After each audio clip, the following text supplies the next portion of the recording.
देश में बाहुबल, धनबल जैसी बड़ी पार्टियां जो सत्ता में काबिज हैं, और वहीं दूसरी ओर वो पार्टियां जो आर्थिक रूप से बहुत ही कमज़ोर हैं। ऐसे में वर्चस्ववादी लोग राजनीति में सक्रिय होकर के और चुनाव में बहुत ही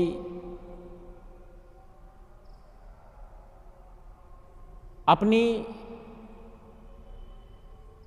भूमिका के साथ में उन पार्टियों को मात दे देते हैं जिनके पास आर्थिक कमजोरी रहती है। ऐसे में अब देखना यह बड़ा दिलचस्प होगा कि आदर्श समाज पार्टी जो धनबल, बाहुबल, वर्चस्ववादी विचारधारा के खिलाफ है, भ्रष्टाचारियों के खिलाफ है, राजनीतिक अपराधीकरण के खिलाफ है, लगातार इसका विरोध कर रही है। क्या ऐसे में आदर्श समाज पार्टी की देश के आगामी चुनाव में क्या भूमिका रहेगी, इसको लेकर के आज हम बात करने वाले हैं। और हमारे साथ इस वक्त मौजूद हैं आदर्श समाज पार्टी के राष्ट्रीय अध्यक्ष श्रद्धेय डॉक्टर चंद्रपाल साहब, वरिष्ठ आईएएस,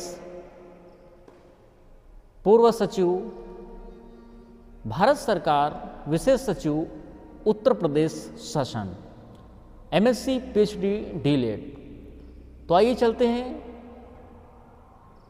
हम सीधे बिना किसी देरी के, बिना समय गंवाएं, आज के इस प्रमुख मुद्दे पर साहब से जानेंगे कि आखिरकार इन वर्चस्ववादी पार्टियों के बीच में, जिन पार्टियों के पास फंड नहीं होता है, जिन पार्टियों के पास पैसा नहीं होता है, वो पार्टियां आगे कैसे अपनी भूमिका तय करेंगी। तो बने रहिए हमारे आज के इस खास विशेष कार्यक्रम में। जय भीम, नमो बुद्धाय। मैं डॉक्टर चंद्रपाल, आईएएस, पूर्व सचिव भारत सरकार एवं विभिन्न पदों के यहाँ पर प्रमुख सचिव उत्तर प्रदेश, 36 साल आईएएस की नौकरी करने के बाद, और उससे पहले 3 साल आईपीएस रहा, 2 साल लेक्चर रहा। उसके बाद भी जो हमें जो सामाजिक न्याय की भूख लगी हुई दिमाग में आई, और जब से बाबा साहब को सुना था, बाबा साहब के बारे में पढ़ा, तब से हमारी हिम्मत हुई कि हम पॉलिटिक्स में भी दखल दें। सर्विस में तो आपने सर्विस से पूर्व और सर्विस में हमने जो किया एजुकेशन समय में, सर्विस के करते समय में क्या क्या उपलब्धियां की, कितनी समाज की सेवा की, वो सब कल आपने सुना होगा। उसी के क्रम में आज ये इन्होंने प्रश्न किया है कि आप इतने बड़ी बड़ी पार्टियां हैं जिनके पास धन बल है, बाहुबल है, जाति बल है, अनेक और तरह के जितने भी बल हो सकते हैं उनके पास हैं, सेनाएं हैं, जाति सेनाएं, पार्टी सेनाएं। आपके पास तो है नहीं इस तरह की सेना, न धन बल है, न बाहुबल है और न कुछ है। तो मैं कहता हूं कि मेरे पास बुद्धि बल है, और बुद्धि बल के सामने सब नीचे होते हैं। चल अकेला चल वाले विश्वास करते हैं, क्योंकि हमारे सिद्धांत किसी के साथ मेल नहीं पाते हैं।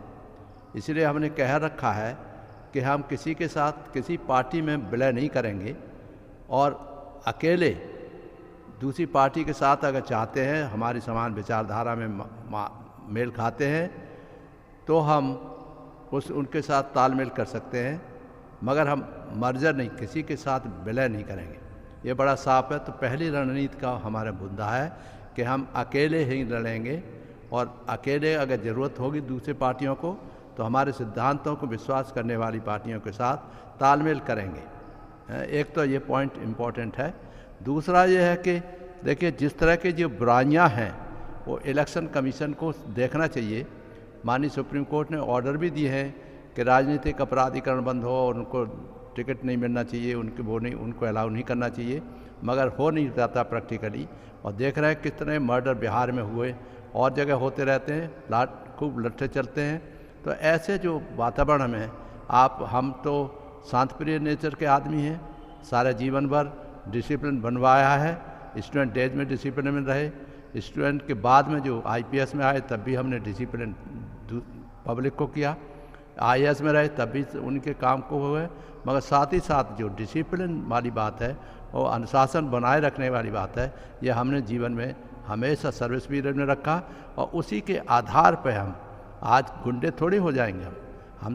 हम तो सिद्धांत वाले पार्टी हैं, और सिंपल सिद्धांतों के आधार पर जो संविधान में दिया हुआ है और इलेक्शन कमीशन के माध्यम से जो नियम बने हैं उनका पालन करते हुए कार्य करेंगे।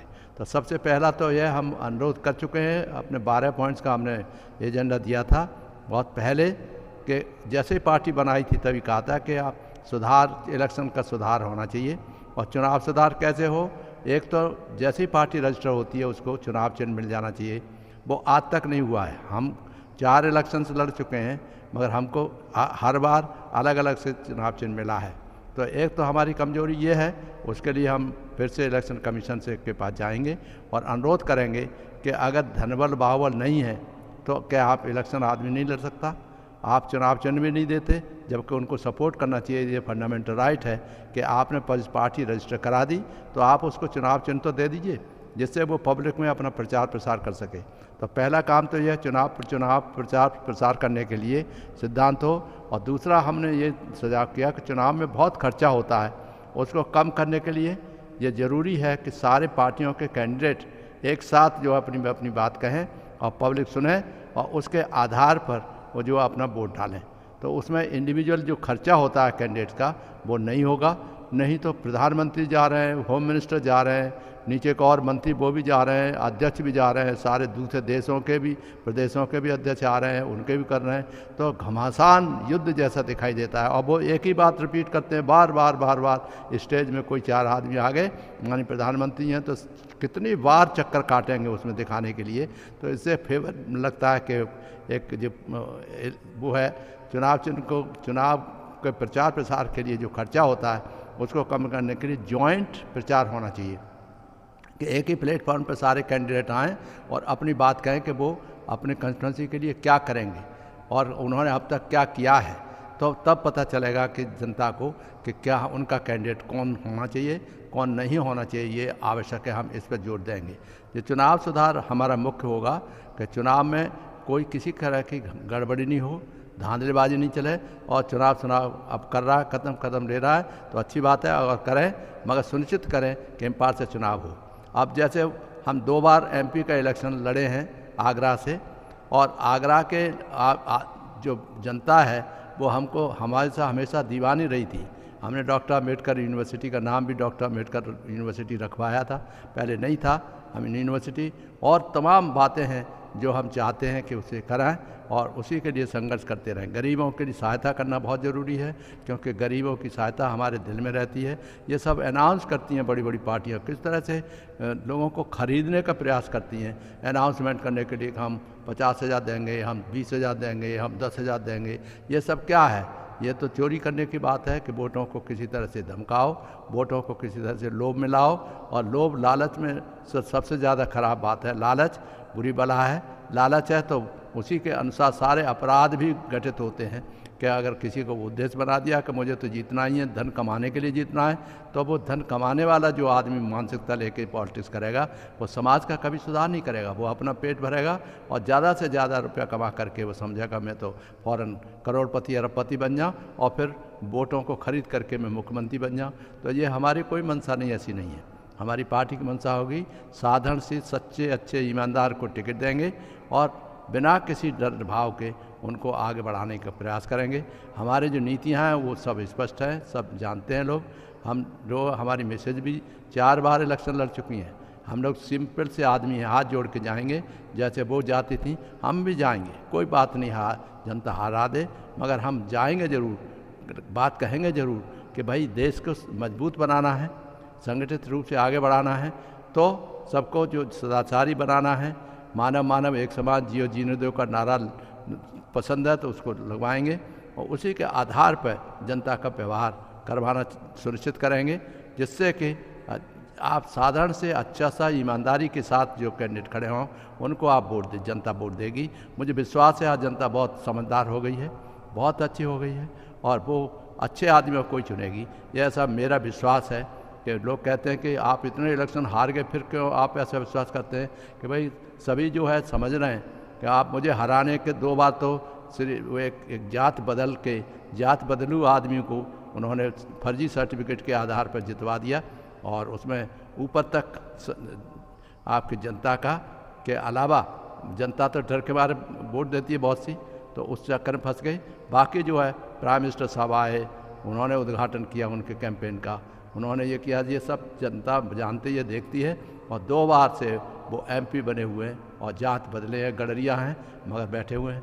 तो एक और है कि इस बात को लेकर के मैं लड़ाई लड़ूंगा और आवश्यकता हुई तो उसमें एफआईआर दर्ज की जाएगी कि जात बदलुओं को किसी तरह से हराओ, जात बदलुओं के खिलाफ कार्रवाई होनी चाहिए, ये हम प्रार्थना करेंगे।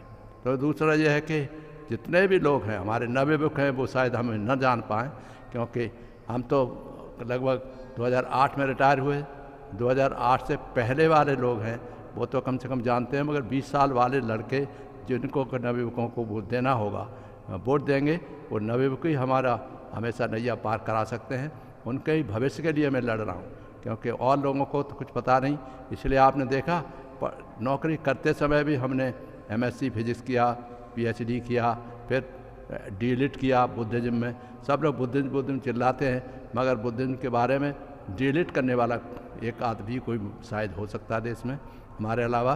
तो एक आप ये भी देखिए कि बुद्ध की धरती से आए, ये प्रधानमंत्री भी बाहर कहते हैं, मगर यहाँ बुद्ध के लोगों के साथ अन्याय अत्याचार होता है तब कोई बोलता नहीं है। तो ये भी बात है, हम ही ऐसे हैं जो आवाज़ उठाएंगे और गरीबों के लिए जो हमने योजना बनाई हैं वो वायदा करते हैं, जब उसमें इतना अच्छा किया है जीवन में तो आप शक्ति देंगे हमें। अगर एमपी बना दिया आपने तो फिर देखिएगा आप किस तरह से आपके लिए योजनाएं बना के हम दिखा देंगे कि एमपी कैसा होना चाहिए, कैसे राजनीति की होना चाहिए, कैसे धनबल बाहुबल से छुटकारा मिल सके। इसलिए हमें आप जनता, मुझे विश्वास है कि कम से कम उनका हृदय परिवर्तन होगा। कोई गलती है तो हमें बताइए पहले से, जिससे हम उसे दूर कर सकें। हम उस लाइन पर न चलें जो आप नहीं चाहते, मगर हम चाहते हैं कि आप जो चाहोगे तो वो 4-5 हमारे विद्वान उसके बियॉन्ड नहीं जाओगे। नंबर 1 जातीयता खत्म हो, सांप्रदायिकता खत्म हो, एंड प्रयास नहीं करोगे तो होगा कैसे। उसी तरह से धनबल बाहुबल का प्रयोग नहीं हो, एंड अपराधियों को टिकट न मिले, अपराधी खुला छूटते हैं, ये नहीं होना चाहिए। ये सब हम ध्यान रखते हुए अपनी जनता से कहेंगे। और हमने करीब 400 के करीब पदाधिकारी बनाए थे पहले ही, उसमें इलेक्शन से पहले 2009 में रजिस्टर हुए थी पार्टी 11 में, उसके बाद ही मेंबर बनाए थे, उसके बाद पदाधिकारी बनाए नहीं, क्योंकि परिस्थितियाँ डिफरेंट थीं। और फिर जात के आधार पर जो जात बदल के जीतने वाले लोग थे उनकी वजह से हम कमज़ोर हो गए, नहीं जा पाए, क्योंकि बार बार हारना उनके लिए है। अब फिर से हम आप लोगों के आशीर्वाद से, जनता के आशीर्वाद से हम फिर से खड़े होंगे और इस तरह से खड़े होंगे जिससे कि चमत्कार दिखाई देना चाहिए जनता का, कि जनता ने चमत्कार करके दिखाया है। और जिनके पास धन है उन्हीं को फिर से आप एमपी एमएलए बना दोगे, मंत्री बना दोगे, तो वो कुछ नहीं करेंगे, क्योंकि उनका तो पेट भर गया खाने वाला। हमको नहीं ज़रूरत है, क्योंकि हम अगर कमाने के लिए लड़ते तो 36 वर्ष IAS, 3 साल IPS लेक्चरर, कितनी बड़ा वो होती है। और फिर एमपी के लिए अपने आप ही सारे लोग, बहुत सी पार्टी वाले कहते हैं हमारे साथ आ जाइए, हमारे साथ आ जाइए। मैं एक ही क्वेश्चन करता हूँ कि आपने धनबल बाहुबल को रोकने के लिए क्या किया, आपने और क्या क्या किया जिससे जनता को महसूस हो। रोज़ाना हम देख रहे हैं कि मर्डर्स हो रहे हैं और ये क्रिमिनल की एक्टिविटी बढ़ रही हैं, बहू बेटियों की इज्जत लूटने की कोशिश की जाती है और डंडे पीछे से मार के मार डालते हैं। तो इस तरह का क्या उन्नति होगी ऐसे देश में, जबकि हमारा देश बुद्ध भगवान का देश है, राम जी का देश है, जो आदर्श कहते हैं कि आदर्श राष्ट्र बनेगा।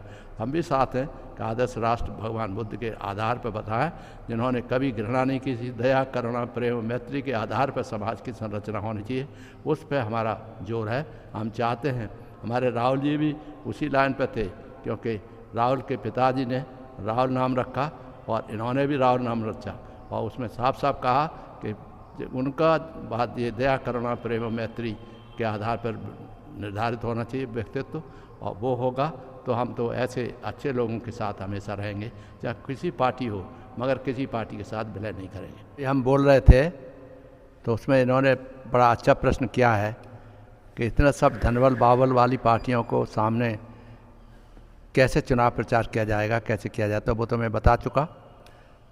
मैं तो अब 2-1 दिन में उन जगहों पर ज़रूर जाऊंगा पहले जहाँ पर मैं काम कर चुका हूँ, जहाँ पर सर्विस में मैंने बहुत काम किया, बड़े अच्छे काम नाम कमाया है, उन सब जगहों पे मैं जाऊंगा। जब गाज़ियाबाद कलेक्टर रहा, नंबर 1 था, मुरादाबाद में एडीएमई रहा, बरेली में रहा एडीएमई, डीएम सीतापुर रहा। पहले ये जगह जहाँ पर मैं ख्याति प्राप्त कर चुका हूँ और लोग अभी भी मुझे अपने दिल में रखते हैं और प्यार करते हैं। जब मैं जाता हूँ, जैसे गाज़ियाबाद में कलेक्टर था 84 में, तो कहते थे मैडम इंदिरा गांधी का मर्डर हो गया था, हमने कंट्रोल करके दिखा दिया, दिल्ली जल रही थी, हमने कुछ नहीं होने दिया। तो वो अभी भी लोग हमको कहते हैं कलेक्टर कैसा हो तो चंद्रपाल जैसा हो। तो ये जो नारे हैं वो हमें बड़ा उत्साहित करते हैं। ऐसी जगहों पे हम ज़रूर जाएंगे, वो भले हमको अकेला समझ के छोड़ दें, मगर हमारा फ़र्ज़ बनता है कि हम उनके पास जाएं और कहें कि तुम्हारे यहाँ जो काम किया था उससे कहीं अच्छा, कई गुना अच्छा करके दिखाएंगे। तो एक तो ये है, एक रणनीति तो ये है, पहले हम जाएंगे। दूसरा, हम विभागों में बहुत से विभागों के सेक्रेटरी रहे हैं, हेड रहे हैं। ट्रांसपोर्ट सेक्रेटरी रहा 2 बार मैं रेवेन्यू सेक्रेटरी रहा, अच्छे अच्छे विभागों में भी रहा और ख़राब विभागों में भी रहा। मगर मेरे लिए तो सभी विभाग एक से हैं और एक से रहे हैं, मैं सबको मानता हूँ। तो उन सब विभागों के जो वो हेड हैं और वैसे लोग हैं और उन जनता है, उन सब से मैं मिलूँगा और बताऊँगा लोगों को कि अपना रास्ता बदलिए और कुछ परिवर्तन लाइए, क्योंकि आज देश को ज़रूरत है परिवर्तन की, जहाँ पर अच्छे लोग ही अच्छे, चारों तरफ जो असभ्य अच्छे आचरण वाले लोग दिखाई दें। तीसरा जो है, ये जहाँ पर एसोसिएशंस हैं, बहुत से एसोसिएशंस हैं जिनमें हमने सीधे काम किया, जैसे डॉक्टर अम्बेडकर महासभा थी, वो बर्बाद कर दिए। खैर फिलहाल जाएंगे ज़रूर और उसे कहेंगे कि ये गलत हुआ है। एक तो ये है कि उसको बहाल करवाना है, क्योंकि बहुत बड़ा अन्याय हुआ है। मुझे बताया गया कि उसमें कुछ पॉलिटिक्स घुस गई और अच्छे लोगों को उन्होंने निकालने के साथ साथ हम उसमें अध्यक्ष थे एक ग्रुप के, हमको पता भी नहीं कि हम दिल्ली चले गए थे, तो उन्होंने गड़बड़ किया। उसको सुधारेंगे। जितने भी सामाजिक संस्थाएं हैं जिनको जानते हैं कि चंद्रपाल तो हमेशा समाज के कार्यों के लिए ही अग्रसर रहता है, हमेशा आगे रहता है, इसलिए वो लोग भी उनसे भी संपर्क स्थापित करेंगे, क्योंकि हमने सारे जीवन भर ऐसे लोगों के ही थ्रू संरक्षण के थ्रू संस्थाओं के माध्यम से उन्होंने मुख्य अतिथि बुलाया, वहाँ हम गए। कानपुर है और दूसरे तमाम जगह, कोई जगह ऐसी नहीं है जहाँ डॉक्टर अम्बेडकर की मूर्ति नहीं लगाई हो। डॉक्टर अम्बेडकर महासभा के, डॉक्टर अम्बेडकर सेवा संस्थान के माध्यम से वैसे, इसलिए वो सब लोग याद करते हैं, प्यार करते हैं। मुझे जाना ज़रूर है। अब वो मैं हाथ जोड़ के प्रार्थना करूँगा कि भाई हमारे पास धनबल नहीं है और न हम बाहुबल में विश्वास करते हैं, मगर यह है कि जो हमारे कैंडिडेट हैं वो ईमानदार हैं और ईमानदार कैंडिडेट्स को आप सहायता करिए, चंदा लेके लड़ाइए, सब कुछ करिए, तो मैं समझता हूँ तभी आपका परिवर्तन देश में आएगा और वो बहुत ही ज़रूरी है। सब कहते हैं, चीफ जस्टिस ऑफ इंडिया ने भी कहा कि भाई अपराधियों को टिकट नहीं मिलना चाहिए, अपराधी नहीं लड़ना चाहिए, मगर फिर भी अपराधी देख रहे हैं किस तरह से लड़ते हैं। बाप नहीं है तो बेटे को लड़ा देते हैं, अपनी बीवी को लड़ा देते हैं। तो इस तरह से जो अपराधी लोग हैं वो हमेशा असफल हो जाते हैं। सवाल यह है कि उनके भय के कारण समाज में भय व्याप्त होता है। आज करीब जितने भी ऐसा भय व्याप्त है। अब बताइए, कोई प्राइम मिनिस्टर इतने सालों से हमने देख रहे हैं, किसी प्राइम मिनिस्टर ने इतना नहीं कहा कि खूब इतना प्रचार प्रसार करें। अरे वो उनका एक शब्द ही बहुत बड़ा है। आप प्रधानमंत्री मन की बात कहते हैं, वो ही बहुत है, उसी के माध्यम से कह दें ख़त्म प्रचार। मगर वो इतना प्रचार करते हैं तो लोग कहने लगे कि ये तो हर समय प्रधानमंत्री छाए रहते हैं। तो छाए तो इसलिए रहते हैं कि वो प्रधानमंत्री हैं, इसमें कोई दिक्कत नहीं, प्रधानमंत्री रहें, मगर उनको प्रधानमंत्री की गरिमा जो है उसको ठेस नहीं पहुँचे। ये हमारा दुख है, कारण है कि ऐसा नहीं होना चाहिए। हाँ, तो मैं प्रधानमंत्री से भी अनुरोध करूंगा, कुछ हमने जो बातें कही हैं, कड़ू हों कैसी हों, आपको अच्छी लगे न लगे, मगर आप विचार जरूर करिए कि जो देश के लिए आप विचार कर रहे हो तो देश को आगे बढ़ाना चाहते हो प्रगतिशील में, उसमें चंद्रपाल का बहुत बड़ा योग है। प्लानिंग कमीशन में रहा हूँ भारत सरकार में, सारी योजनाएं 11th प्लान की हमने बनाई थी। आप तो जानते हैं सब बातें, इलेक्शन कमीशन में आए भी थे आप, बातें भी हुई थी यहाँ उसमें क्या नाम है चुनाव के संबंध में जो मीटिंग होती हैं उसमें आप आए और रिव्यू किया उसे, तो आपका वो जो ख्याति है उसको एक बार हाथ उठा के बात करना ही बहुत बड़ी चीज़ है। मैं आपके साहस की, आपका अकेले जिस तरह से लड़ रहे हैं, कर रहे हैं और देश की एकता अखंडता के लिए लड़ रहे हैं, और पाकिस्तान को जो आप कहते रहते हैं वो बहुत ज़रूरी है, क्योंकि जो कोई भी देश हमारे ऊपर अटैक न कर सके, कोई भी देश हमारे ऊपर आंखें खोल कर न दिखा सके, उसमें आप फिट घुट बैठते हैं। इंटरनेशनल लेवल पे आप काम करते रहिए, हम भी करेंगे अपना स्टेट लेवल पे, नेशनल लेवल पे। नेशनल लेवल का कार्य करना बहुत ज़रूरी है, क्योंकि यहाँ पर तो मारामारी हो रही है, ये नहीं होना चाहिए। जय भीम, नमो बुद्धाय।